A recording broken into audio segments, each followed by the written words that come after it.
They say Florida is a land of sunshine and endless possibilities, but not every life here sparkles under clear skies. Some battles brew in quiet corners, far from white sand beaches and lavish rooftop bars. At 24, Dr. Isla Monroe carried the weight of two worlds, the frantic pulse of the hospital where she saved lives by day and the cold, corporate corridors of her late father's medical empire by night. The office boardrooms, filled with polished shoes and sharp whispers, were a different kind of operating room. There were no scalpels here, only signatures that cut just as deep. Her uncle Donovan called it family business, but Isla knew better. He wasn't just circling the company her father had built, he was circling her, waiting for a single misstep. After all, if Isla faltered, everything would legally revert to him. And Donovan Monroe was nothing if not patient, the kind of man who could sit through thunderstorms with a smile, knowing he'd soon have the sun to himself. But Isla wasn't built to crumble. She had her father's grit, fierce, stubborn, and perhaps a little reckless at times. She could stitch a bullet wound with trembling fingers at 3 in the morning. She had learned resilience early, from operating rooms filled with controlled chaos and nights spent grieving parents she barely had time to mourn. Yet resilience had a price, and loneliness often collected it in full. That's how she found herself at a local mall on a random Saturday, just needing a break from fluorescent lights and the stale air of hospital wards. The buzz of shoppers filled the air, blending with the distant aroma of freshly brewed coffee and pretzels dipped in salt. She didn't need anything in particular, just space. Room to breathe without someone asking for charts, updates, or signatures. And that's where Adrian Hayes stepped into her life. He wasn't flashy, at least not at first glance. Faded jeans, a clean white shirt that fit too perfectly to be casual, and shoes that looked effortlessly worn but impossibly expensive if you knew what to look for.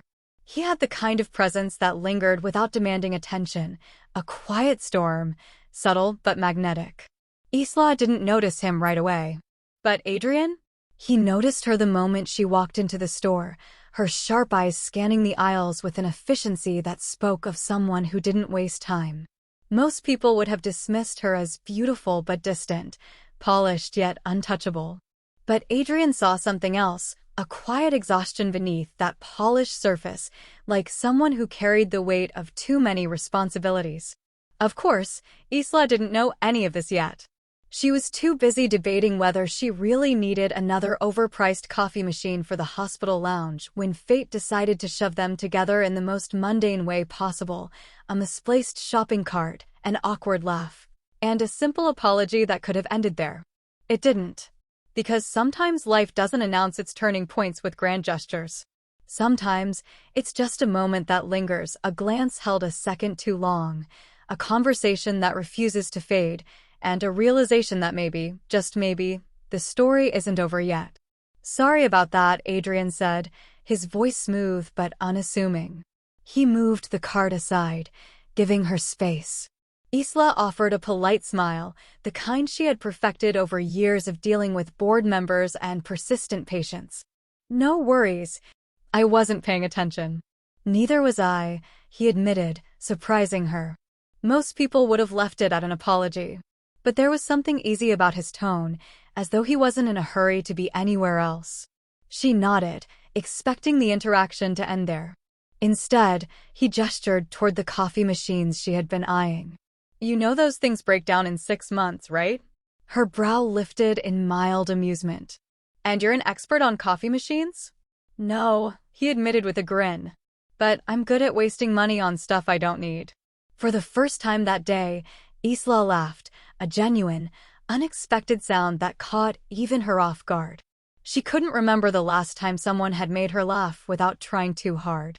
Noted, she said, still smiling. Thanks for the tip. They could have parted ways then, strangers with a fleeting moment of shared humor. But Adrian wasn't ready to let the moment slip. He extended his hand. Adrian Hayes, he introduced himself casually. Her eyes flicked to his hand before shaking it. Isla Monroe. There was a brief pause, heavy with unspoken curiosity. Neither of them knew just how intertwined their lives were about to become. The weeks that followed blurred the lines between chance encounters and deliberate choices. Adrian found excuses to be near the hospital where Isla worked, though he never made it obvious. He wasn't used to being drawn to someone so intensely, but there was something about Isla's unwavering focus and quiet strength that captivated him. Isla, on the other hand, tried to ignore the growing intrigue she felt toward the enigmatic man who seemed too grounded to fit the mold of the typical wealthy Floridian. She didn't know much about him, and he offered little, just enough to keep her guessing. Their connection deepened over coffee shop visits and late-night conversations that felt strangely effortless. Adrian never flaunted his wealth, but Isla began to notice subtle hints: the sleek car he never made a show of, the high-profile calls he took discreetly, the way people treated him with quiet deference. It wasn't until he picked her up after a grueling hospital shift in a limited-edition luxury car that the truth finally clicked. "You're not just some guy, are you?" she asked, half amused, half curious. Adrian's lips quirked into a wry smile. "Define just some guy." "Rich. Powerful. Probably on some magazine's most eligible bachelor's list." He chuckled. "Guilty as charged." She shook her head, exhaling a laugh. "And here I thought you were just really into coffee machines." "Hey, I'm a man of many talents." Their laughter filled the car, cutting through the weight of their individual burdens. But not everything was smooth sailing. Donovan Monroe wasn't one to back down easily. When legal tactics failed, he resorted to intimidation, harassing Isla with threats and unwanted visits. Adrian, ever the strategist, stepped in quietly but decisively.